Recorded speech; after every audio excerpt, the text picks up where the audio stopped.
வணக்கம் அன்பு நெஞ்சங்களே. நமது தாய் திருநாட்டின் 66வது சுதந்திர தினம் கோலாகலமாக கொண்டாடப்பட்டு விட்டது.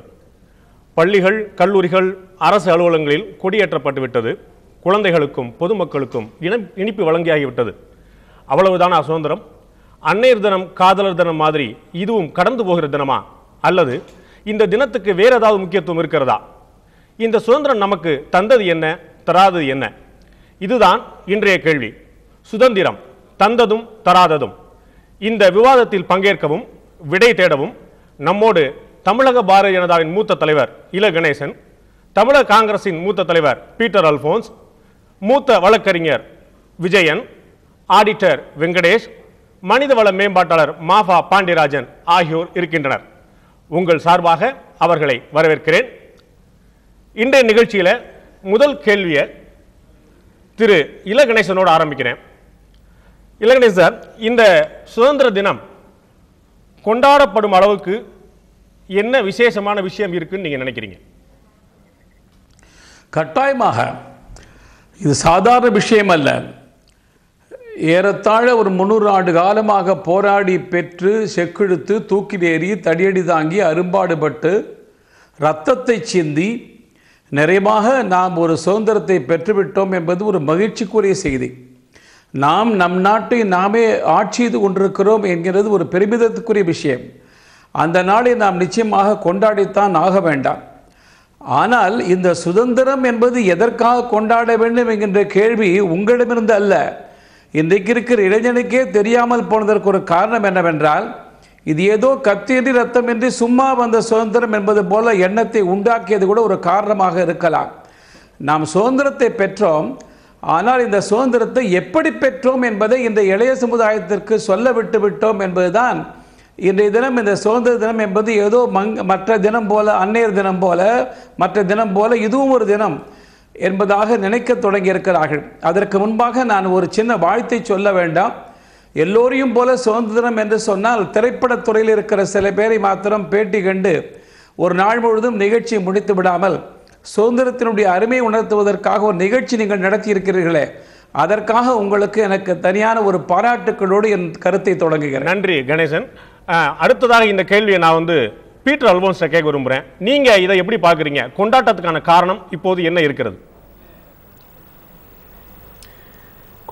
நான் முழுக்க அண்ணன் இல கணேசன் அவர்கள் சொன்ன கருத்தினை நான் ஆதரிக்கிறேன். நம்மோடு சுதந்திரம் பெற்ற அதே நாட்களில் சுதந்திரம் பெற்ற நாடுகள் இன்று தங்களது சுதந்திரத்தை தொலைத்துவிட்டு விடுதலையினுடைய வெளிச்சம் தந்த அந்த நல்வாழ்வுக்காக இயங்கிக் கொண்டிருப்பதை பார்க்கிறோம்.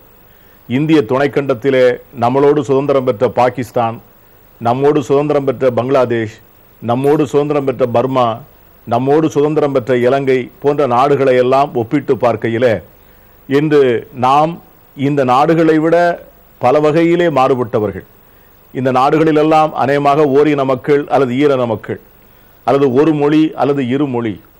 ஆனால் பல்வேறு கலாச்சார முரண்பாடுகளை, பல்வேறு மொழி பின்னணியை, பல்வேறு சமூக குழுக்களை உள்தாங்கிய நாம் இன்னும் பத்திரமாக சுதந்திர தீபத்தை அணையாமல் பாதுகாத்திருக்கிறோம். மக்களாட்சி தத்துவத்தின் மாண்பினை காப்பாற்றி இருக்கிறோம். பாராளுமன்றம், உச்ச நீதிமன்றம், சட்டமன்றம் போன்ற தேர்தல் ஆணையம் போன்ற பல்வேறு ஜனநாயக நிறுவனங்களை பாதுகாத்து செழுமைப்படுத்தியிருப்பது மட்டுமில்லாமல் உலகம் முழுவதும் வியக்கக்கூடிய பொது தேர்தல்களை இன்று உலகமே இப்படிப்பட்ட ஒரு தேர்தல் எங்கேயும் நடந்ததில்லை என்று சொல்லக்கூடிய அளவிற்கு, ஏன் அமெரிக்காவே இந்த தேர்தல் எப்படி நடக்கிறது என்று நம்மை உற்று பார்க்கிற அளவிற்கு நம்முடைய சுதந்திரத்தின் தரத்தினை உயர்த்தி இருக்கிறோம், மக்களாட்சியின் மாண்பினை கூட்டியிருக்கிறோம்.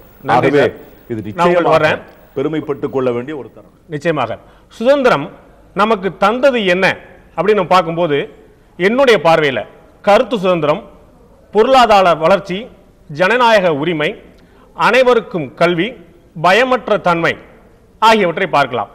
தராததாக தனிமனித பொறுப்பு, ஊழலற்ற நிர்வாகம், ஜாதி மத ஒற்றுமை, விவசாய வளர்ச்சி, மாநிலங்களிடையே ஒற்றுமை ஆகியவற்றை நான் பார்க்கிறேன். இது பற்றிய மக்கள் கருத்து என்ன என்பதை தொடர்ந்து நாம் பார்க்க இருக்கிறோம். அதற்கு முன்னால் இங்கு இருக்கக்கூடிய பொருளாதார வல்லுநர் திரு ஆடிட்டர் வெங்கடேஷ் அவர்களும் கேட்க விரும்புகிறேன். இந்த நாட்டுடைய பொருளாதார நிலைமை சுதந்திரத்துக்கு பிறகு எப்படி இருக்கிறது? போற்றும்படியாக இருக்கிறதா, கவலைப்படும்படியாக இருக்கிறதா உங்களுடைய பார்வையில்? சார், நான் முதல்ல வந்து பீட்டர் அல்ஃபோன்ஸையும் இலா கணேசன் சாரையும் வந்து ஒரே கருத்துக்கு நீங்கள் கொண்டு வந்ததுல ஒரு பெரிய பெருமை உங்களுக்கு எனக்கு ஆச்சரியமா தான் அந்த முதல் முறையாக காங்கிரஸும் பாரதிய ஜனதாவும் ஒத்த கருத்து ஆமாங்க. அதனால இது ஒரு பெரிய விஷயம். இது வந்து ஒரு சுதந்திர தினத்தன்னைக்கு இந்த மாதிரி ஒரு நல்ல நிகழ்ச்சி நடந்தது, நாட்டுக்கு ஒரு நற்செய்தியாக தான் இருக்கிறது. அது போகட்டும். இப்போ பொருளாதாரத்தில் வந்து நீங்கள் எடுத்து பார்த்தீங்கன்னா இலங்கையில் ஒரு போர் கிட்டத்தட்ட 40-50 வருஷங்களாக நடந்து கொண்டிருக்கிறது. அங்கே வந்து பெண்மணிகள் பிரசவம் பார்த்து இறப்பது அந்த புள்ளி விவரத்தையும் நம்ம நாட்டில் தமிழ்நாடோ கேரளமோ இல்லைன்னா ஃபுல்லாக கண்ட்ரியும் எடுத்து பார்த்தீங்கன்னா அந்த புள்ளி விவரத்திலே எடுத்து பார்த்தீங்கன்னா இலங்கை நம்மளோட பெட்டராக இருக்குது. அதாவது மனித மேம்பாடு என்று சொல்கிறது வந்து நம்ம வந்து 132வது இடமோ 133வது இடத்துல இருக்கோம். இது கூட இருக்கிற நாடுகள்லாம் நீங்கள் பார்த்தீங்கன்னா ஆப்பிரிக்க நாடு, புவாண்டா, ருவாண்டா, இந்த மாதிரி தேசங்கள் தான் இருக்கிறது. அவங்க தான் நமக்கு இணையாக இருக்கிறாங்க. ஆமாம். நீங்கள் நம்மளோட ஒப்பிட்டு பார்க்குற சைனா, கொரியா, மலேசியா, இல்லைன்னா தாய்லாந்து, இந்தோனேஷியா, இதெல்லாம் கிட்டத்தட்ட 1947 நம்மளோட அளவுகோலில் நம்மளோட தான் இருந்தது. ஆனால் இன்றைக்கி சவுத் கொரியா, சைனா இதெல்லாம் ஒரு வளர்ந்த நாடாக தான் நம்ம ஒரு சித்தரிக்க முடியறது. இந்தியாவை இன்னும் வளர்ந்து கொண்டு இருக்கிற நாடாக தான் நம்ம சித்தரிக்க முடியறது. அந்த பாயிண்ட் வர உங்களுடைய கருத்தை ஏற்றுக்கிறேன். நான் இந்த கேள்வியை வந்து மாஃபா பாண்டியராஜன் எடுத்து போக விரும்புகிறேன். இன்னமும் எத்தனை வருஷத்துக்கு தான் நாம வளரும் நாடாகவே இருக்க போறோம்? என்னைக்கு நம்ம வளர்ந்த நாடாக ஆக முடியும்? கண்டிப்பா. இப்போ வெங்கடேஷ் சார் சொன்ன மாதிரி மனிதவள குறியீடுகள் எல்லாத்துலேயுமே நம்ம இன்னும் பின்தங்கி தான் இருக்கோம். இதுக்கு ஒரு அடிப்படையான ஒரு விஷயம் இருக்குன்னு நினைக்கிறேன். சுதந்திரம்னா பொருளாதார சுதந்திரம், அரசியல் சுதந்திரம்னு சொன்னீங்க. ரொம்ப அடிப்படையான ஒரு விஷயம் வந்து சுதந்திரம் ஈக்குவல் டு ஸ்வபிமான்னு நினைக்கிறேன். ஸ்வபிமான் தான் சுயமரியாதை. ஏனோ தெரியல, நம்ம சுதந்திரம் வாங்கின விதமா இல்லை மற்ற ஏதாவது தெரியல, சுதந்திரம் நமக்கு ஸ்வபிமான கொடுக்கல. அந்த அடிமை தழைகள் நம்ம சொல்லிக்கிட்டே இருக்கிறோமே, அது மனசுக்குள்ள ஆழமா வேரூன்றி இருக்கோ? இன்னும் கூட நம்ம செய்யற நல்ல விஷயங்களே கூட நம்ம ரெக்கக்னைஸ் பண்றது கிடையாது. நம்மை நாமே இழிவுபடுத்தும் போக்கு வந்து ஒரு கலெக்டிவ் சைக்கியோட ஒரு அங்கமாயிருச்சோன்னு எனக்கு ஒரு கேள்வி இருக்கு. இதை நான் விஜயன்ட்ட கொண்டு போக விரும்புகிறேன்.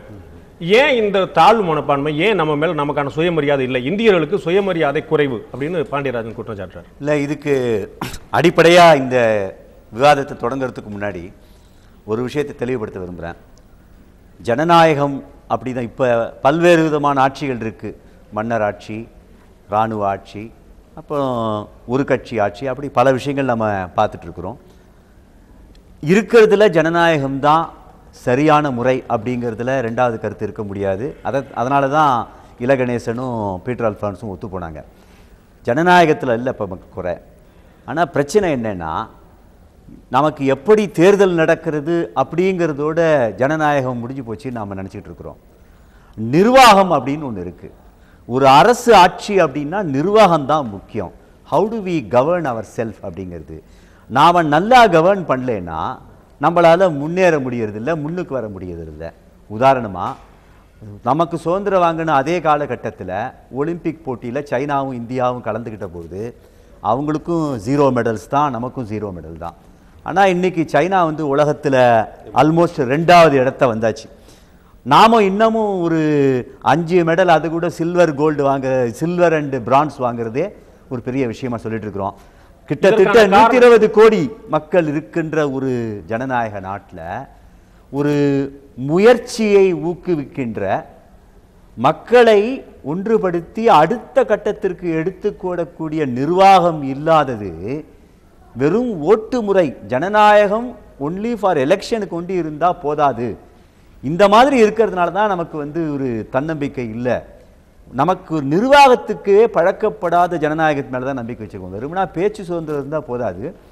You should also administer and சுதந்திரம் அதனுடைய முழுமையான தன்மை அடையல நீங்க சொல்றீங்க. இந்த கேள்வியை நான் வந்து இலா கணேசன்டையும் பீட்டர் அல்ஃபான்ஸையும் கொண்டு போயிருக்கிறேன். அதற்கு முன்னால் ஒரு சிறிய விளம்பர இடைவேளை.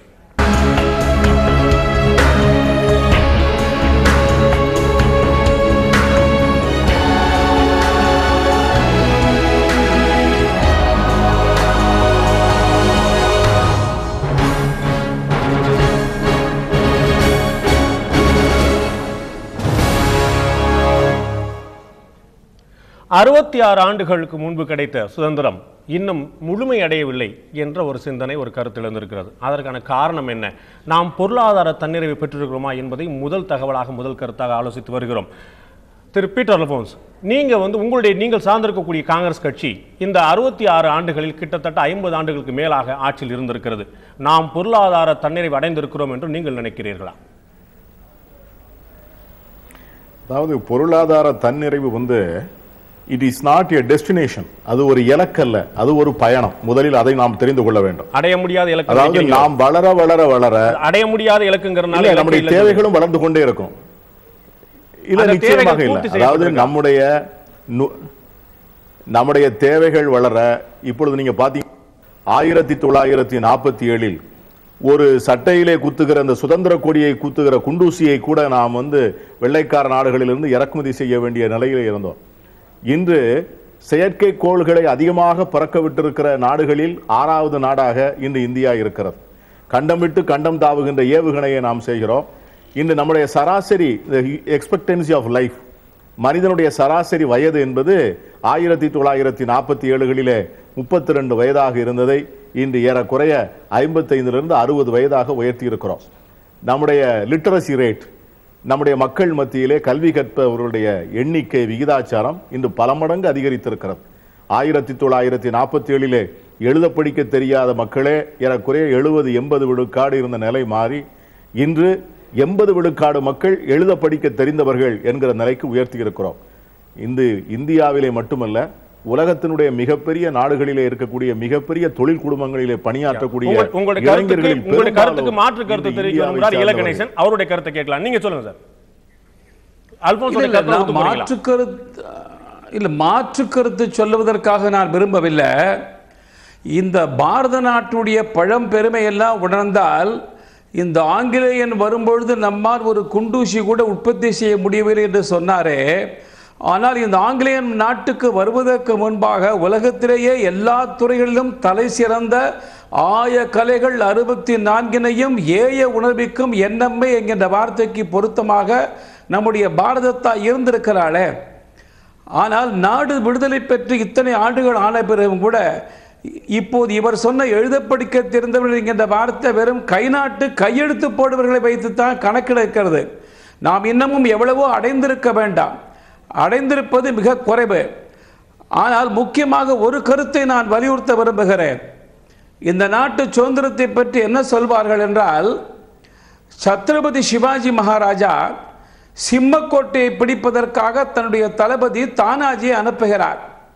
கோட்டையை வென்று விடுகிறான். ஆனால் அதிலே வீரமரணம் அடைந்து விடுகிறார். அவருடைய சடலத்தை கொண்டு வந்த பிறகு அதை பார்த்து சத்ரபதி சிவாஜி சொன்னதாக பிரபலமான ஒரு வாக்கியம் இருக்கிறது. சிம்மக்கோட்டை பிடிப்பதற்காக நான் தானாஜி அனுப்பிட்டேன், கோட்டை கிடைத்தது, ஆனால் சிம்மம் போய்விட்டது என்று சிவாஜி சொன்னதாக ஒரு பிரபலமான வாசகம் இருக்கிறது. இந்த பாரத நாட்டில் பல்லாயிரக்கணக்கான பேர் சுயராஜ்யம் பெற வேண்டும் என்பதற்காக போராடினார்கள். 1947 ஆகஸ்ட் 15 அன்று நமக்கு ராஜ்யம் கிடைத்தது, சுய போய்விட்டது. இந்த நாட்டுக்கென்று இருக்கின்ற எல்லாமே ஆட்சிக்கு அரியணையில் ஏறவில்லை. ஆங்கிலேயன் அமர்ந்த நாற்காலியில் நம்மவன் அமர்ந்தான் என்பதை தவிர இந்த நாட்டுக்குண்டான கல்விமுறை, இந்த நாட்டுக்குண்டான கலை, இந்த நாட்டுக்குண்டான மொழி, இந்த நாட்டுக்குண்டான மருத்துவம், அதுபோல இந்த நாட்டுக்குண்டான சுவாபிமானம் என்று சொன்னாரே மாஃபா பாண்டியராஜன், அந்த சுவாபிமானம், சுயமரியாதை, இந்த நாட்டு பொருளாதார திட்டத்திற்கான சுதேசி ஆகியவை அரியணை ஏறவில்லை என்பதால் தான் நாம் இந்த சூழ்நிலையை சந்தித்துக் கொண்டிருக்கிறோம் என்பதை நான் பதிவு செய்ய விரும்புகிறேன். ஆடிட்டர் ரமேஷ், நீங்க என்ன சொல்ல விரும்புறீங்க? சார், நீங்க இதை எடுத்து பார்த்தீங்கன்னா நம்மளோட கான்ஸ்டிடியூஷன்ல டியூட்டின்ற வார்த்தை கிடையவே கிடையாது சார், எக்ஸப்ட் இன் ஆர்டிகல் 51A. அதுவும் நீங்க எடுத்து பாத்தீங்கன்னா ஒரு விஷன் ஸ்டேட்மெண்ட் ஆட்டம் தான் இருக்கு. டியூட்டிங்கிறது கடமையை சொல்றீங்களா? கடமை தான். எல்லாருக்கும் உரிமை இருக்கு, எல்லாருக்கும் உரிமை இருக்கு. அடிப்படை உரிமை, நீங்க கல்விக்கு உரிமை, இதுக்கு உரிமை, அதுக்கு உரிமை, பேச்சு உரிமை, எல்லாத்துக்கும் உரிமை இருக்கு. ஆனா ஃபண்டமெண்டல் டியூட்டின்றது யாருக்குமே கிடையாது. இன்னும் அப்படி எடுத்து பார்த்தீங்கன்னா இன்னும் ரொம்ப தெளிவாக சொல்லணும்னு பார்த்தீங்கன்னா, பிரதமர்லேருந்து ஆரம்பித்து யாருக்குமே எந்த விதமான டியூட்டி கிடையாது. மல்லாக்கு படுத்துட்டு 5 வருஷத்துக்கு அவருக்கு 272 எம்பிஸோட லோக்சபாவில் சப்போர்ட் இருந்ததுன்னா அவர் 5 வருஷ காலத்தை கடந்து விட்டு. பீட்டர் அல்போன்ஸ், நீங்க என்ன சொல்ல விரும்புறீங்க? யாருக்குமே எந்த ஒரு கடமையும் கிடையாது. சட்ட ரீதியாக ரொம்ப முக்கியமானது சட்ட ரீதியாக. நீங்க வந்து இந்த நாட்டில் நாம் பெற்றிருக்கிற முன்னேற்றம் வளர்ச்சி இன்று சென்னையை எடுத்துக்கொண்டோம் என்று சொன்னால், சென்னையை சுற்றி இன்று ராஜீவ்காந்தி சாலையிலே 2 புறமும் ஏற்பட்டிருக்கின்ற அந்த தகவல் தொழில்நுட்ப புரட்சி, நாம் கட்டியிருக்கிற அணைகள், நாம் கட்டியிருக்கிற தொழிற்சாலைகள், நாம் பெற்றிருந்த வளர்ச்சி பெற்றிருக்கின்ற சமூக நீதியின் மூலமாக தாழ்த்தப்பட்ட ஒடுக்கப்பட்ட மக்கள் மத்தியிலே வந்திருக்கிற கல்வி வளர்ச்சி, பிற்படுத்தப்பட்ட மக்கள், மிகவும் பிற்படுத்தப்பட்ட மக்களுக்கு கிடைத்திருக்கிற முன்னேற்றம். நீங்க சொல்றது வந்து ஒரு பக்கம் நிச்சயமா உண்மைதான். அதோட இன்னொரு பக்கம் பாத்தீங்கன்னா, உங்களுடைய மத்திய அரசை வந்து வறுமை கோட்டுக்கான வரையறையா வெறும் 37 ரூபாயை ஒரு நாளைக்கு நிர்ணயித்திருக்கு. அந்த 37 ரூபாய் வச்சு சமாளிக்க நினைக்கிறீங்களா மனித வள மேம்பாட்டாளர்? நீங்க சொல்லுங்க. கண்டிப்பா அந்த பொருளாதார மேலாண்மை என்பது முதல் 40 வருடங்கள்ல நம்ம பெரிய உலகம் நல்லா வளர்ந்துகிட்டுங்கிறப்ப நம்ம உலகத்தில் பாதி தான் வளர்ந்தோம். அந்த டயத்தில் பார்த்தீங்கன்னா அப்போ கடைபிடிக்கப்பட்ட கொள்கைகள் பல காரணங்களுக்காக மிக்சட் எக்கானமின்றது, சோஷியலிசம்ன்ற கான்செப்டே அந்த டயத்தில் கொண்டு வந்தப்போ உலகம் ரொம்ப வேகமாக வளர்ந்துக்கிட்டு இருக்கிற நேரத்தில் நம்ம வந்து வளர முடியாமல் போனதுக்கு அது ஒரு காரணம்னு நினைக்கிறேன். அந்த நேரத்திலிருந்து கியர் மாற்றி மறுபடியும் நம்ம வந்து 1991 புது பொருளாதார கொள்கை வந்தப்போ கூட ரொம்ப ஆம்பிவலண்டாக நம்ம போனோம்னு நினைக்கிறேன் அந்த இடத்துல வந்து. அதனால் நம்ம வளர்ச்சின்றது ஒரு மேக்ஸ் வெபர் சொன்ன மாதிரியோ மற்றவங்க சொன்ன மாதிரியோ வந்து முதல் 40 வருடங்களில் நாம் ஒரு தேக்க நிலையில் தான் இருந்தோம். அந்த டயத்தில் பல குறியீடுகள் வளர்ந்தது, ஆனால் இன்னும் பெருசாக வளர்ந்துருக்கலாம். அதே டயத்தில் சைனா வளர்ந்த விதம் நீங்க எப்படி சொல்றீங்க? ஆனால் நம்ம இந்த 66 ஆண்டுகளில் அடிப்படை வசதிக்காக போராட வேண்டிய நிலைமை இன்னமும் இருக்கு. இப்ப சமீபத்தில் 2011ஆம் ஆண்டு எடுக்கப்பட்ட மக்கள் தொகை கணக்கெடுப்படி 53% பேருக்கு மேல கழிவறை வசதியே கிடையாது. இன்னும் தமிழ்நாட்டில் அரியலூர் மாவட்டத்தில், இது வந்து புள்ளிவிவரம் நான் சொல்றது, அரியலூர் மாவட்டத்தில் 83% கழிவறைகள் இல்லை. இந்த அடிப்படை வசதியே நாம இல்லாம இருக்கணும். இதை நீங்க எப்படி பாக்குறீங்க விஜயன்? இல்லை, என்னை பொறுத்த வரைக்கும் 2 விஷயம் இதில் தெளிவாக இருக்கணும். மிஸ்டர் இலகணேசன் என்ன சொல்றாரு, இந்திய தொன்மையை சொல்லி அதெல்லாம் சொல்லிட்டு இருக்காரு. அதெல்லாம் வந்து காலத்துக்கு உதவாது இப்போ. ஏன்னா உலகம் மாறிட்டு இருக்கு. நம்முடைய பரம்பரை நான் சொல்லிடுறேன். அது அப்புறம் பரம்பரை கதையெல்லாம் பேசுறதுக்கு வேற ஒரு we are not doing any history now. உலகத்தினுடைய தேவைகளும் உலகத்தினுடைய பங்களிப்பும் வேற ஆயிட்ட பிறகு, டெக்னாலஜியும் சயின்ஸும் மாறின பிறகு இந்தியாவில் வந்து ஒரு காலகட்டத்தில் ஒரு அறிவு இருந்துச்சு, அது வளரல அப்படின்னு சொல்றதுல அர்த்தம் கிடையாது. மிஸ்டர் பீட்டர் அல்ஃபோன்ஸ் சொல்றது என்னன்னா, லாப்சைடட் டெவலப்மெண்ட் தான் இருக்குது. காங்கிரஸாக இல்லையாங்க இதை விட்டுருங்க. ஒரு லாப்சைடட் டெவலப்மெண்ட், ஒரு ஏதாவது ஒரு விஷயத்தில் பெருசாக வளர்ச்சி அடைஞ்சிருக்கு, கை மட்டும் பெருசாக வீங்கி இருந்து ஒட்டுமொத்த உடம்பு வளரல அப்படின்னாங்க. ஆனால் ஒரு விஷயம் வந்து நம்ம எல்லாம் வளர்ச்சி ஆகாது, வீக்கமாயிரும். ஆமாம், வீக்கம். ஒரு விஷயத்தை நம்ம வரக்கூடாது. 1950 64 வரைக்கும் ஜவஹர்லால் நேரு இருந்த பீரியடில் தான் இந்தியா இன்னைக்கு பெருமையாக சொல்லிக்கக்கூடிய எல்லா விஷயம் சொல்கிறாருல்ல அவர், இந்த சேட்டலைட்டோ இல்லை ராக்கெட் சயின்ஸோ எவ்ரிதிங். ஜவஹர்லால் நேருன்னு ஒருத்தர் இல்லைன்னா அதெல்லாம் சான்ஸே கிடையாது. அவர் ஒருத்தருக்கு தான் விஷன் இருந்தது. ஆனால் 1964 அப்புறம் காங்கிரஸில் வந்த எவனுக்கும் விஷனே கிடையாது. என்னுடைய ஸ்ட்ராங் ஒப்பீனியன். ஏன்னா ஒரு 64 நேருவோட போச்சு எல்லாம். இப்ப இருக்கிறதெல்லாம் எப்படின்னா ஒரு டெக்னாலஜிக்கல் ரெஸ்பாண்ட் பண்ண விரும்புறாரு. அவர் காங்கிரஸ் அவர் மட்டும் தான் சொல்றாரா, இல்லாட்டி பாரதிய ஜனதாவை சேர்த்து சொல்றாரு? எல்லாரையும் சேர்த்து சொல்றேன். இல்ல காங்கிரஸ் என்ன பாரதிய ஜனதா, அது யாருக்குமே விஷன் இல்லங்கிறாரு.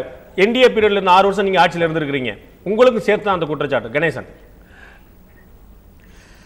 அதாவது நாம மக்கள் நம்மை பார்த்து கொண்டிருக்கிறார்கள், நாம கொஞ்சம் பொறுப்பா பேசணுங்கிறத உணர்ந்து பேசினா நல்லது. விவரம் தெரிந்தவர்களா பேசி கொண்டிருக்கிறோம். ஒன்றை புரிந்து கொள்ளுங்கள், நம்ம நாட்டை பொறுத்தவரையில் நாம் அடிமைப்பட்டோங்கிறது உண்மைதான். தமிழில் 2 வார்த்தை இருக்கு. ஒன்று பஞ்சத்துக்கு ஆண்டி, இன்னொன்று பரம்பரை ஆண்டின்னு சொல்லுவாங்க. நாம் ஏதோ திடீர்னு ஒரு நேரத்தில் இந்த மாதிரி வீணா போகலை. இப்படி வறுமை கோட்டு எல்லை கீழே இவ்வளவு மோசமாக மக்கள் போயிருக்கிற நிலைமையோ, கையெழுத்து போக கூட தெரியாத மக்கள் நிலைமை வரல. அதனால வீணா போன இடத்துல கூட தான் குழந்தைய பார்த்து அம்மா சொல்வாங்க, ஒரு காலத்தில் நாம் ஓஹோன்னு இருந்தோம்ப்பா, இந்த மாதிரி வீணா போயிட்டோம், நாம எப்போதுமே நாம இப்படி பிளாட்ஃபார்த்திலே வாழலை அப்படின்னு அந்த குழந்தைக்கு சொல்லி அந்த எண்ணத்தை உண்டாக்கி ஊக்கம் தந்தாதான் மறுபடியும் அந்த பழலை கொண்டு போற எண்ணம் வரணும். இல்ல நம்ம நவீன பொருளாதாரத்தை பத்தி பேசுறோம், அதை அவர் மறக்கணும் கூடாது. நான் என்ன சொல்ல வரேன்னா, இதுக்கு பின்னாடி இருக்கிற ஐடியல்ஸ் பத்தி எனக்கு அவசியம் இல்லை. தெரிவிச்சாக வேண்டாம். விஜயன் பேசின பேச்சுக்கு நான் மறுப்பு தெரிவிச்சாகணுங்க. இந்த நாட்டுடைய பழமையான பெருமைகள் சொல்லித்தான் உற்சாகப்படுத்த முடியும். எந்த ஒரு நாடு பழைய வரலாற்றை மறந்திருக்கோ அந்த நாட்டுக்கு எதிர்காலமே கிடையாது. 66க்கு பின்னாடி யாருக்குமே தேசிய சிந்தனை இல்லைன்னு எப்படி சொல்ல முடியும்? பாரத நாட்டில் அடல் பிஹாரி வாஜ்பாய் ஆட்சி புரிந்த காலத்தில் தான் மிக சிறப்பான முன்னேற்றங்கள் ஏற்பட்டிருக்கு. அதெல்லாம் மறைஞ்சுட்டு இப்படிலாம் பொத்தாம் பொதுவாக பேசினா அது பொருத்தம் இல்லை. இல்ல அந்த 6 ஆண்டுகால ஆட்சிக்கு பிறகும் இந்த நிலைமையை நீடிக்குதுங்கிறது அவருடைய கவலை. இது வந்து காங்கிரஸ் ஆட்சியா பாரதிய ஜனதா ஆட்சியாங்கிறதுல அவர் வந்து தெளிவா சொன்னார். இல்லைங்க, அப்படி இல்லைங்க. காங்கிரஸ்காரனையும் பிஜேபியும் ஒட்டுமொத்தத்தில் ஒரே மாதிரி சாடுறதுக்கு இது பொருத்தமான இடம் இல்லை. நான் அதை மறுக்கிறேன். உங்களுடைய ஆட்சி காலத்துல அந்த மாற்றம் இருந்ததுன்னு சொல்றீங்க. இந்த கேள்வியை நான் வந்து ஆடிட்டர் ரமேஷ் வெங்கடேஷ் நான் எடுத்து போக விரும்புறேன். சார், அதாவது இந்தியாவில் வந்து 68% பேருக்கு மேல இன்னமும் சுத்திகரிக்கப்படாத குடிநீர் தான் கிடைக்குது அப்படின்னு சொல்லி ஒரு புள்ளி விவரம் இருக்குது. சார், இந்த மாதிரி இந்த ஆர்ட் மூவிக்கு உண்டான புள்ளி விவரங்கள் நிறைய நானும் கொடுக்க முடியும் சார். 68% குடிநீர் இல்ல. இந்த புள்ளி விவரங்கள் எல்லாமே மத்திய அரசு எடுத்த புள்ளி விவரங்கள், அதுதான் முக்கியமான. அதான் இல்ல, இது வந்து அதான் சொல்றேன். ஒட்டுமொத்தமா நீங்க பாத்தீங்கன்னா நம்ம மனித குறுக்கீடுல இந்த வளர்ச்சி குறுக்கீடுல அந்த எண்ணில் நம்ம 132 133 இருக்கும். அது ரொம்ப வருத்தத்தக்க விஷயம். இது வந்து 115 இருந்தோம் ஒரு 10 வருஷத்துக்கு முன்னாடி. இந்த 10 வருஷத்துல நம்ம சரிஞ்சு இருக்கிறோம். சர்வதேச ஆட்சி, குட்டி தீவுகள், போர் புரியும் சில தேசங்கள், இதெல்லாம் நம்மளை தாண்டி வளர்ச்சி அடைந்து விட்டது. 1945 எவங்கெல்லாம் நம்ம சைஸ்ல இருந்தாங்களோ, நம்ம இன்கம் ஸ்டேட்டஸ்ல இருந்தாங்களோ, அவங்களாம் இன்னைக்கு வளர்ந்த நாடாக முன்னேறி இருக்காங்க. இதுக்கு 2-3 விஷயம் இருக்கு சார். ஃபர்ஸ்ட் பாலிடிக்ஸை விட்டுருவோம், அட்மினிஸ்ட்ரேஷனை எடுத்துப்போம். நாங்கள் ஒரு ஆர்டிஐ போட்டோம் சார். ஆர்டிஐயில் இன்னைக்கு வந்து மெட்ராஸில் இருக்கிற கவர்மெண்ட் ஸ்கூலில் பல ஆசிரியர்கள் தன்னோட சில்ட்ரன் எல்லாம் தனியார் ஸ்கூலுக்கு அனுப்புறாங்க. அந்த ஸ்கூல் எப்படி சார் வழங்கும்? சிம்பிள்.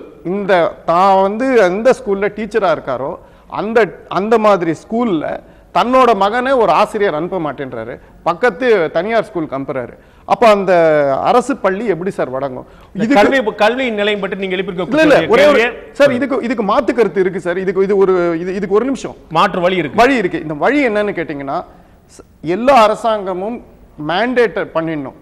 யாரெல்லாம் கவர்மெண்ட்ல வேலை செய்யறாங்களோ அவங்கெல்லாம் அவங்க சில்ட்ரனை கவர்மெண்ட் ஸ்கூலுக்கு தான் அனுப்பணும். அரசு வேலை மீதான ஈர்ப்பே காலி பண்ணிரணும்ன்றீங்க சார். இதுக்கு வந்து கான்ஸ்டிடியூஷன்ல இப்ப விஜயன் போல ஆளுங்க வந்து இல்ல சார் இதுக்கு கான்ஸ்டிடியூஷன்ல வழி இல்லைன்னு சொல்லுவாங்க.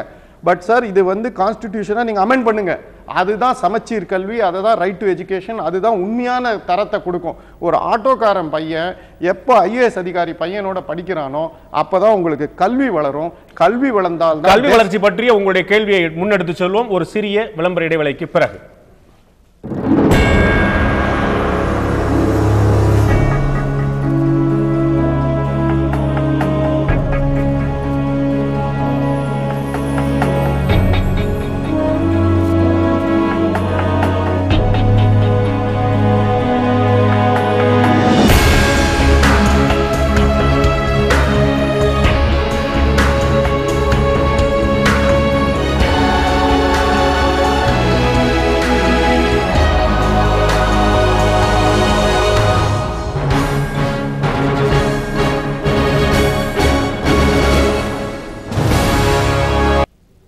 வெல்கம் நண்பர்களே.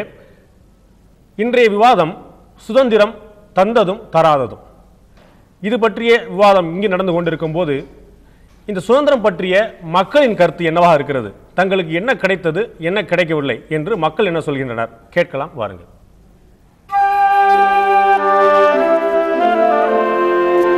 நம்ம இங்கே சுதந்திரமாக நிற்கிறதுக்கு காரணமே முதல்ல சுதந்திரம் தான். சுதந்திரத்தால் நாங்கள் எங்களால் ஃப்ரீயாக இருக்க முடியுது. சுய சிந்தையோடு சுய மரியாதையோடு வாழ்வதற்கு வழிவகுத்திருக்கிறது. இந்தியாவுக்கு என்ன தேவையோ அனைத்து சுகத்தையும் நம்ம அனுபவிச்சு தான் வரோம். இது வரைக்கும் சுதந்திரம் நாட்டுக்கு நல்லதை கொடுக்கணும்னு தான் வாங்கி கொடுத்தாங்க. ஆனால் இப்போ வர தலைவர் யார் நல்லதை தராங்க? இந்த சுதந்திரம் வந்து நம்மளுக்கு எதுவுமே தெரில. காந்தி சொன்னாலும் சொல்கிறாங்க, ஒரு பெண்ணு தனியாக ரோட்டில் 100 சவரம் நகை போட்டுன்னு தனியாக நடந்தாங்களா, அன்றைக்கி தான் சுதந்திரம் கிடைக்குன்னு சொன்னாங்க. ஆனால் இன்றைக்கி காலகட்டத்தில் வீட்லேயே நகையை வச்சு நம்மளால் பாதுகாப்பாக இருக்க முடியல. அப்புறம் நாங்கள் சுதந்திரம். கரப்ஷன் இல்லாமல் இருக்கணும். இந்தியா வந்து இன்னும் வல்லரசு நாடாக மாறணும்னு நான் நினைக்கிறேன். எப்போ இந்த சுயநலம் நீங்குமோ, தியாக உணர்வு பிறக்குமோ, அப்பொழுது தான் சுதந்திரத்தினுடைய உண்மையை எல்லாரும் உணர்ந்து கொள்ள முடியும், அனுபவிக்க முடியும்.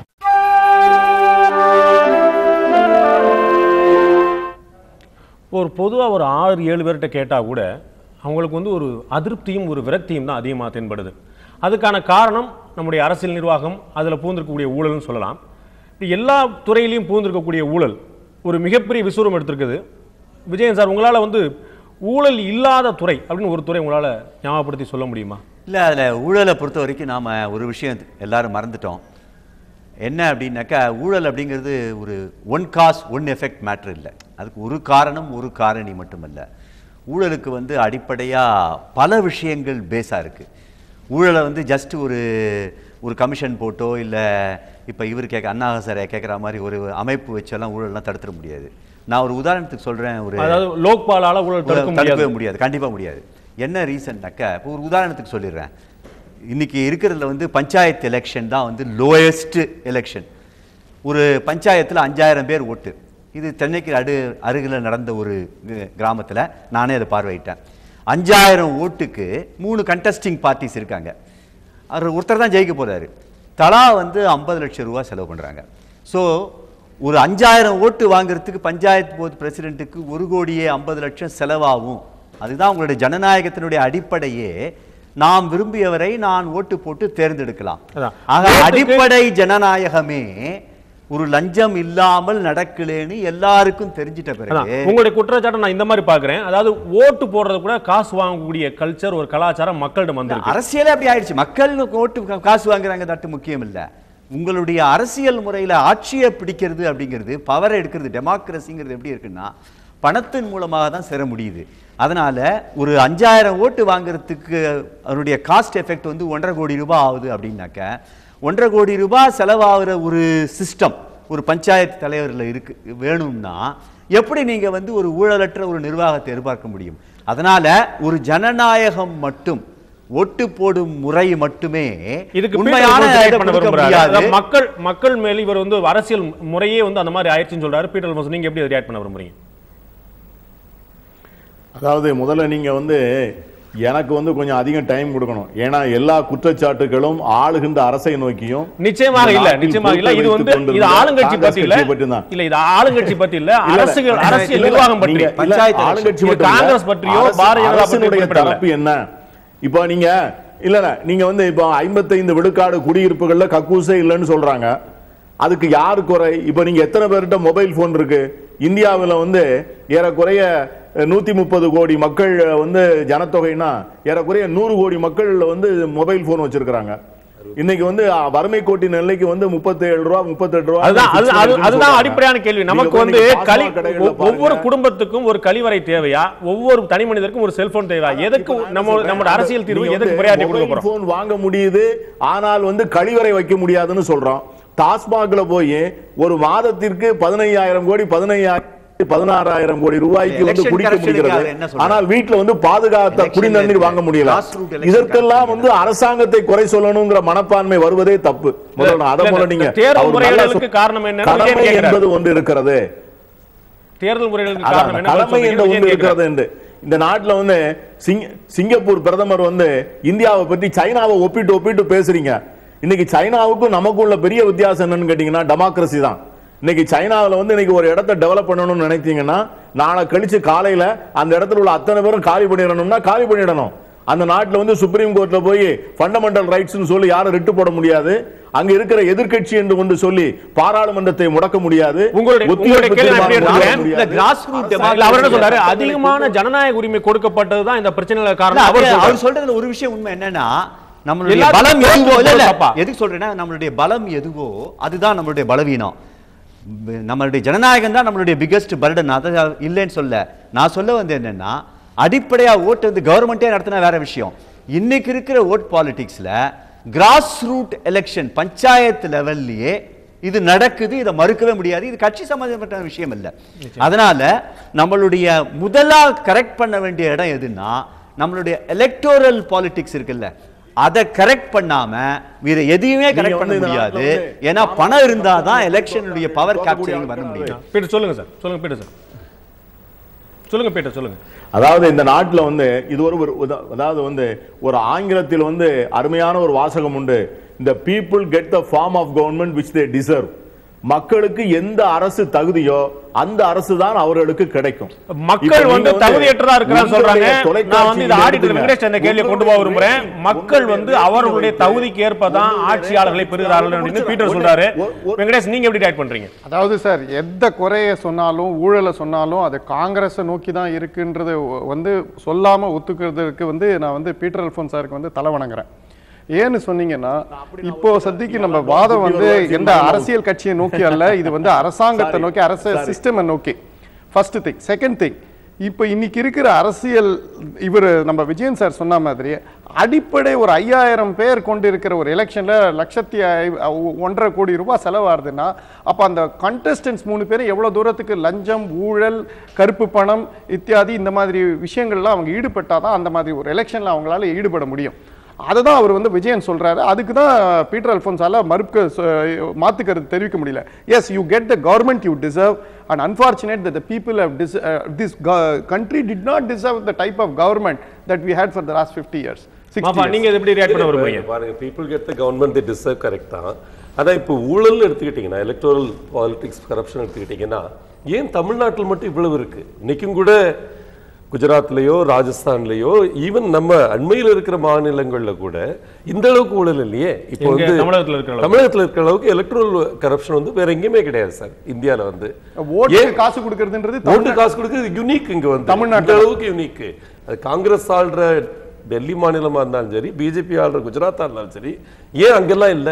இங்க மட்டும் தமிழ்நாட்டில் பொறுத்தளவுக்கு கட்சி பாகுபாடு இல்லாம எல்லா கட்சிகளுமே அதுல ஒற்றுமையா இருக்கிறாங்கன்னு சொல்றீங்க. எல்லா கட்சியும் இல்ல. பஞ்சாயத்து எலெக்ஷன் கட்சியில நடக்கிறது இல்ல.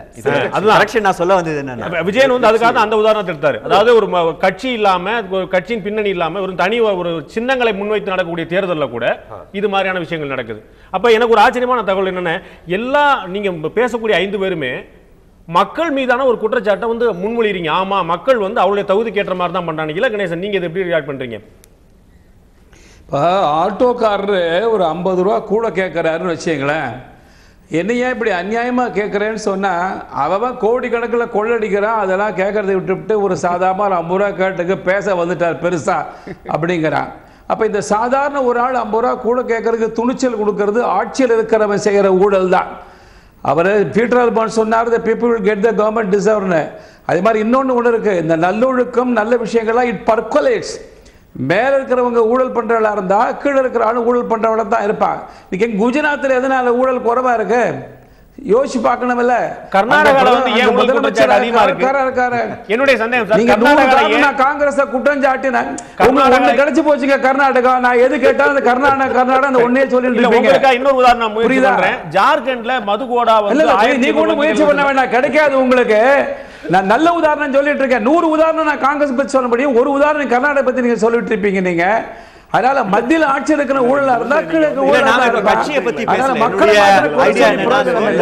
இன்னொரு விஷயம் கவனிங்க, என்பது இல்லை. ஊழல் என்பது தனி நபர்களை பொறுத்தது. அப்போதான் நீங்க வந்து குஜராத்தை பற்றி சொல்லுகின்ற போது பெருமைப்படுகிறார், அரசியல் பாஜகவை பற்றி சொன்ன உடனே அவருக்கு கோபம் வருகிறது.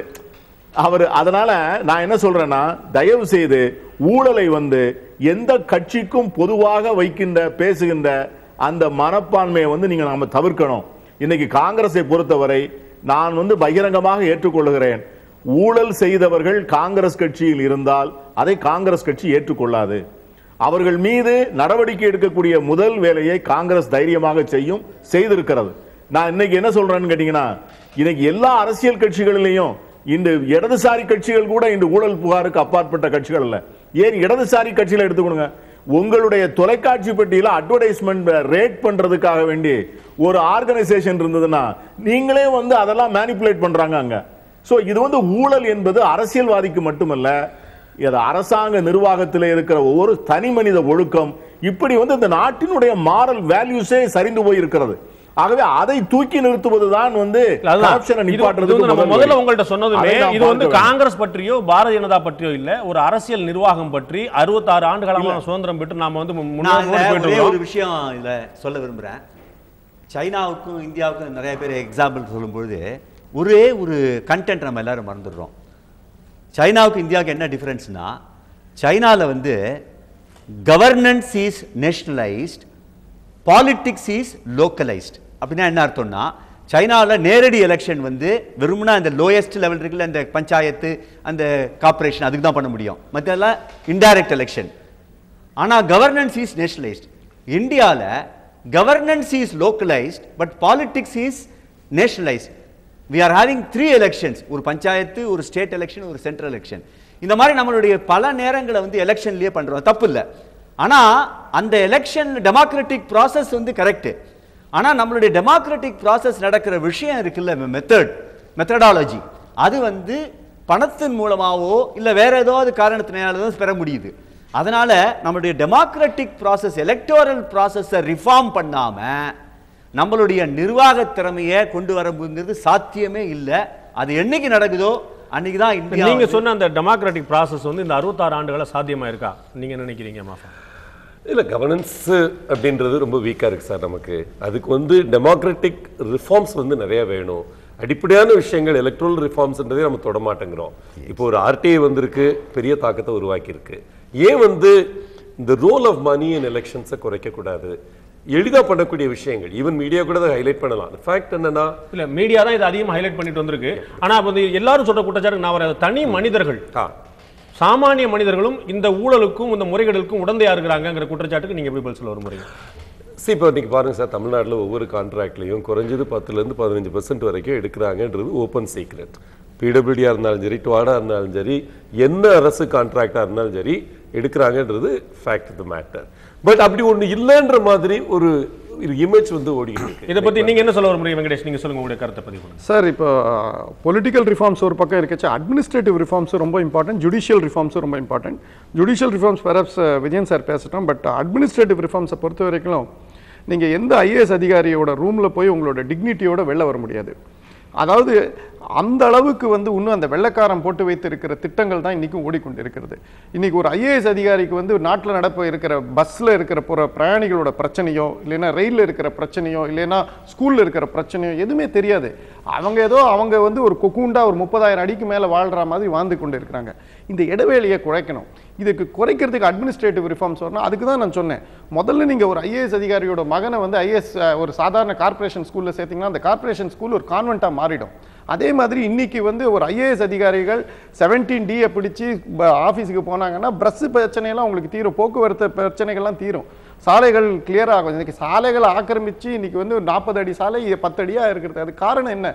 இவங்க இதே அதிகாரிகளை நம்பி நீங்கள் வந்து சைனாவில் இருக்கிற ஆக்கிரமிப்பை நீங்கள் வந்து தடுக்க முடியுமா? மவுண்ட் ரோடில் ஆக்கிரமிப்பே உங்களால் சால்வ் பண்ண முடியலையே. இந்த அதிகாரிகளை வச்சு நம்ம என்னத்தை பண்ண முடியும்? அதனுடைய கருத்தை ஒட்டி ஒரே ஒரு கருத்தை நிறைவாக சொல்லிட விரும்புகிறேன். மக்கள் தப்பா இல்ல அரசாங்கம் தப்பான்னு ஒரு கேள்வி கேட்குறாங்க. அதிகாரியோ இல்லை ஆள்றவங்க தப்பான்னு அதுக்கு ரொம்ப சிம்பிளாக ஆன்சர் பண்ண முடியும். நான் கூட பள்ளிக்கூடங்கள்லாம் படிச்சிருக்கேன். ஒரு பள்ளிக்கூடத்தில் ஹெட்மாஸ்டர் கரெக்டாக இருந்தால் எல்லாமே சரியா இருக்கும். ஏன்னா ஹெட்மாஸ்டர் சரியா இருந்தால் வாத்தியார் ஒழுங்கா நேரத்துக்கு வேலைக்கு வருவான், வாத்தியார் ஒழுங்கா வந்தா பையன் ஒழுங்கா வருவான். தலைமை சரியாக இருந்தால் கடைநிலை வரைக்கும் சரியாக இருக்கும் என்பது ஒரு கருத்து. மக்கள் சரியாக இருந்தால் தலைவரும் சரியாக இருப்பார்கள் என்பது இன்னொரு கருத்து. மேலும் பல கருத்துக்களை பார்க்கலாம் ஒரு சிறிய விளம்பர இடைவேளைக்கு பிறகு.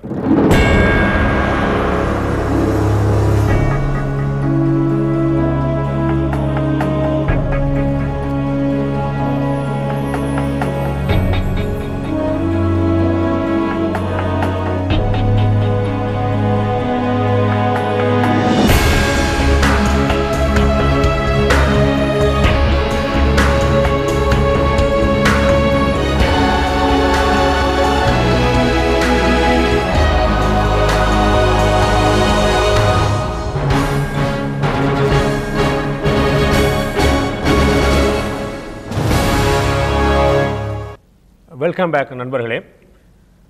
ஆச்சரியமான ஒரு விவாத பொருள் இங்கே எழுந்தது.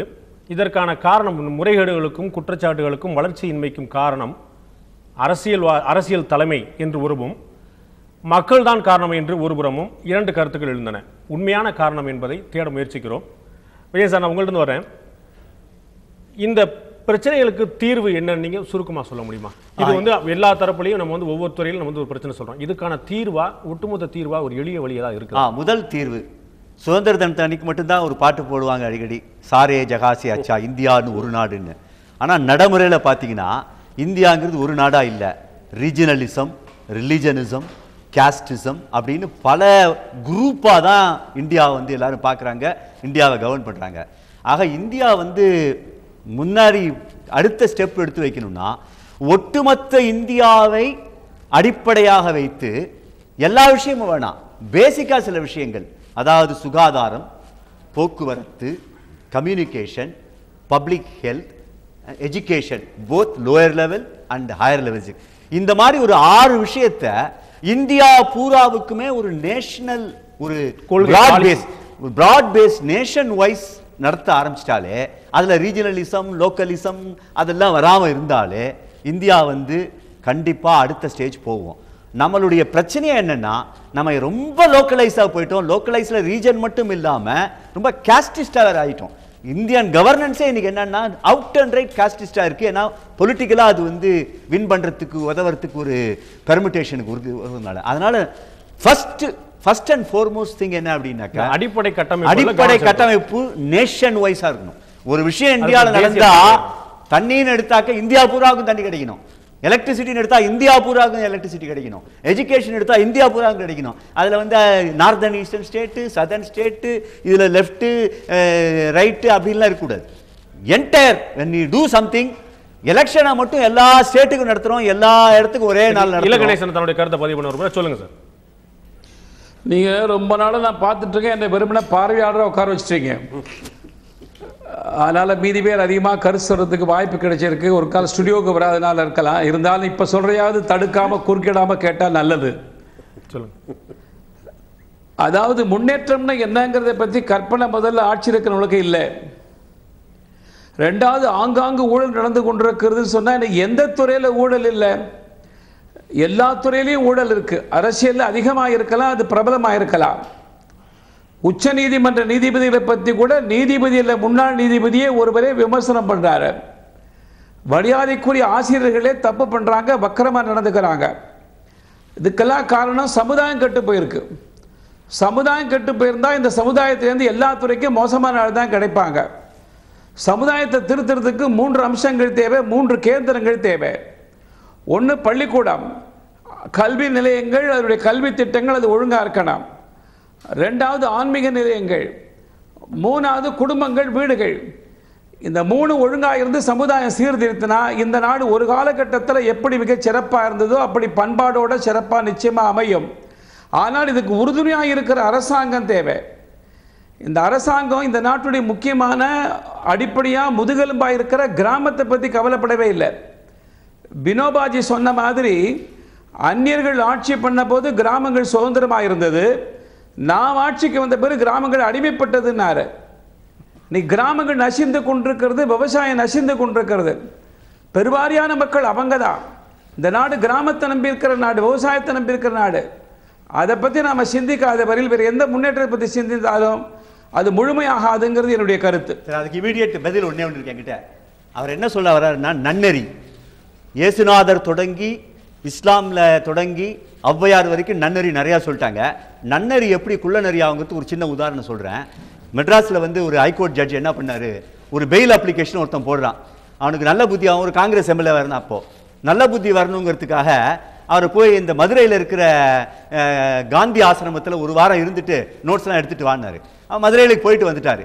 மதுரைக்கு போயிட்டு வந்து அவர் திருந்தினாரான்னா அவர் அந்த காங்கிரஸ் கட்சியிலேருந்து திமுக தான் மாறிட்டார். அவன் திருந்தலை. ஏன்னா நன்னறி வந்து எக்கச்சக்கமாக சொல்லியாச்சு.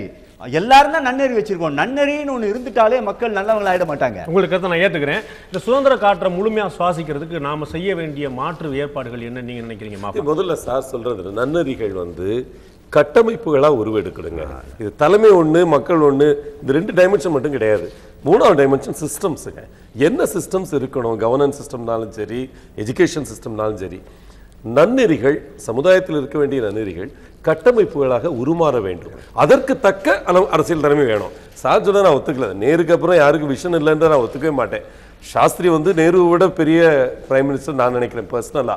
நரசிம்மராவுடைய எக்கனாமிக் அவர் வந்து நேருக்கு பிறகு வரல, நீங்க சாஸ்திரிக்கு பிறகு வரல. இல்ல சார், காமராஜர் இருந்தாரு. அதுக்கப்புறம் வந்து உங்களுக்கு தேசிய தலைமை இங்க பாருங்க, வாஜ்பாய் ஜியோடைய எக்கனாமிக் விஷன் சரியான ட்ராக்ல இருந்தது.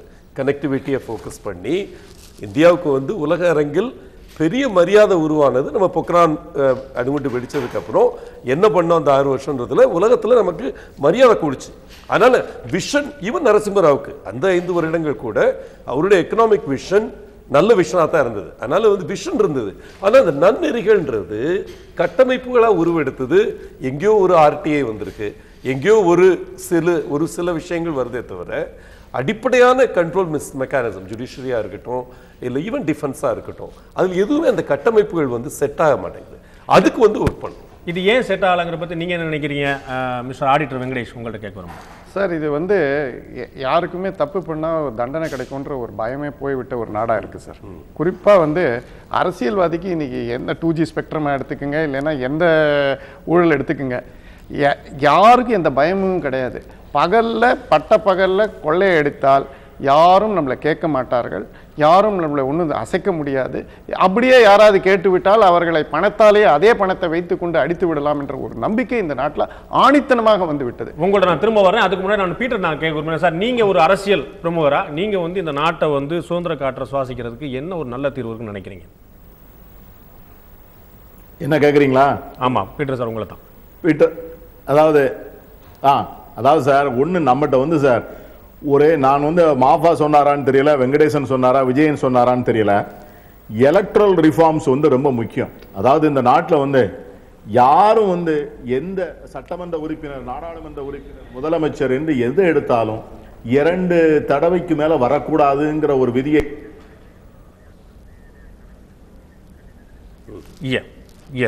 சார் நான் திரும்ப ஆடிட்டர் வெங்கடேஷ் வரேன். அவருடைய கருத்தை நீங்க எப்படி எடுத்துக்கிறீங்க? இதுக்கு எலக்ட்ரல் ரிஃபார்ம்ஸ் தான் எல்லாத்துக்கும் தீர்வு அப்படின்றாங்க. நீங்க அதை எப்படி நினைக்கிறீங்க? Sir, electoral reforms is one part. நம்ம எலெக்ஷன் வச்சு பாராளுமன்றம் ஒரு தூண், இன்னொரு தூண் ஜுடிஷியரி, இன்னொரு தூண் எக்ஸிக்யூட்டிவ், எல்லாத்துலேயும் சீர்திருத்தம் வேணும். இதில் எலக்டோரல் ரிஃபார்ம்ஸ் அடிப்படை. அது எல்லாருக்கும் தெரியும், ஜனநாயகம் தான் நம்மளுக்கு ஒரு அடிப்படை தூண். அந்த அடிப்படை தூண் வச்சு தான் பாக்கி எல்லா தூணும் உருவாகி கொண்டு இருக்கிறது. அதனால் எலக்டோரல் ரிஃபார்ம்ஸ் தேவை, அது மறுக்க முடியாத கருத்து தான். ஆனால் இவர் சொன்னதில் எனக்கு கொஞ்சம் ஒரு விசித்திரமாக ஒரு விஷயம் தெரியுது. 2 டேர்முக்கு மேலே ஒருத்தர் பதவி வகிக்க கூடாதுன்னு சொல்றது ஒரு வேளை மன்மோகன் சிங்கை கோடிட்டு காமிக்கிறாரோன்னு தான் எனக்கு தோன்றது. வேற ஒன்றும் எனக்கு அரசியல் விஷயமா நான் பேச விரும்புகிறேன். இதெல்லாம் don't read in between the lines. Sir, I am forced to நான் சொல்றேன். I am forced to. உங்களுக்கு நீங்க you should allow me to reply. You should allow me to reply. Please. நான் என்ன சொல்றேன், எலெக்ஷன் process சீப் ஆக்குங்க. எலக்ட்ரல்ல reforms should be made in such a way that there is no necessary for money. Yes. இப்போ அந்த மாதிரி ஒரு சிச்சுவேஷனை நீங்க உண்டாக்குனா தான் நம்ம நினைக்கிற முன்னேற்றம் பண்ண முடியும். டெலிவரி சிஸ்டத்தை டியூன் அப் பண்ண முடியும். டெலிவரி சிஸ்டம் டியூன் அப் ஆகல அப்படின்னு சொன்னா நம்ம நினைக்கிற முன்னேற்றமும் வளர்ச்சியும் ஒரு நாள் இந்த நாட்டில் சாத்தியமில்லை. மிகப்பெரிய தவறு. மதிப்பீடுகளின் சரிவு, மாரல் வேல்யூஸ்னுடைய டீக்ரடேஷன் த்ரூஅவுட் தி சொசைட்டி இருக்கிறது. வெளியே இருக்கிற சமுதாயம் தான் பாராளுமன்றத்திற்குள்ளே பிரதிபலிக்கிறது, வெளியே இருக்கிற சமூகம் தான் சட்டமன்றத்திற்குள்ளே பிரதிபலிக்கிறது. ஆகவே அதிகாரிகளோ சட்டமன்ற நாடாளுமன்ற உறுப்பினர்களோ வானத்திலிருந்து வந்துவிடவில்லை, வெளியே இருந்து இறக்குமதி செய்துவிடவில்லை. இந்த சமூகத்தினுடைய கண்ணாடியாக சட்டமன்றமும் நாடாளுமன்றமும் இருப்பதால் சமூகத்தில் இருக்கிற ஒழுங்கினங்களும் சமூகத்திலே இருக்கின்ற மனப்பான்மைகளும் அங்கே நாடாளுமன்றத்திற்குள்ளும் சட்டமன்றத்திற்குள்ளும் உங்களுடைய கருத்து சமூக சீர்திருத்தம் இல்லாமல். நன்றி. எல்லோருடைய பொதுவான கருத்தாகவும் சமூக சீர்திருத்தம் அடிப்படையில் இருக்கிறது. மக்கள் சரியான திசையில் சென்றால் அவர்களுடைய தலைவர்களும் மிகச் சரியான திசையில் தான் இருப்பார்கள். ஆனால் நாம் இப்போது இருக்கக்கூடிய இந்தியாவை பார்த்து மிகப்பெரிய விரக்தியோ வெறுப்போ வருத்தமோ அடைய தேவையில்லை. நிறைய நம்பிக்கைக்குரிய விஷயங்கள் இங்கே இருக்கின்றன. இந்த சுதந்திரம் நமக்கு மிகப்பெரிய கருத்து சுதந்திரத்தை கொடுத்திருக்கிறது. இங்கே நாம் பார்த்தோம், பிரதமரிலிருந்து ஜனாதிபதியிலிருந்து அத்தனை பேரை விமர்சிக்கக்கூடிய வாய்ப்பு நமக்கு இருக்கிறது. இந்த சுதந்திரம் மிகப்பெரிய விஷயம். இன்றைய சுதந்திர தினத்தை கூட கருப்பு தினமாக கூடங்குளத்தில் ஒரு சிலர் அனுஷ்டித்துக் கொண்டிருக்கின்றனர். அவர்களுக்கும் இந்த சுதந்திரம் தான் அந்த அனுமதியை கொடுத்திருக்கிறது. அந்த நம்பிக்கை நமக்கு நிறைய நல்ல விஷயங்களை கொண்டு சேர்க்கும் என்ற ஆறுதலையும் தருகிறது. தொடர்ந்து உங்களை அடுத்த நிகழ்ச்சியில் சந்திக்கிறேன். இந்த நிகழ்ச்சியில் கலந்து கொண்ட விருந்தினர்கள் அத்தனை பேருக்கும், பார்த்த உங்களுக்கும் நன்றி, வணக்கம். வந்தே மாதரம்.